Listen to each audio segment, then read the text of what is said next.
ছিল পূর্ণিমা। সকাল সকাল স্নান সেরে এক ঝুড়ি ফুল নিয়ে এসে গোপাল সোনার জন্য একটা মালা গাঁথলাম বড় করে।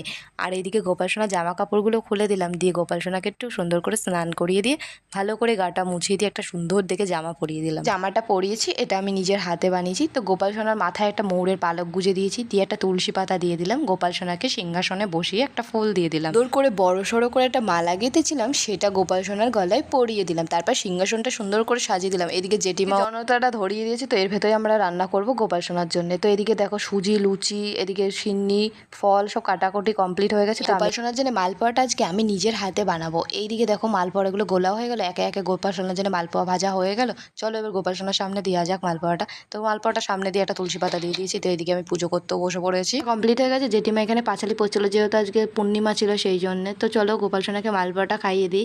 মালপোয়াটা খাইয়ে দেওয়ার পর এদিকে দেখো সিন্নিটা আমি মেখে নিচ্ছি। তো গোপাল সোনাকে কেমন লাগছিল মালার পরে অবশ্যই কমেন্ট করে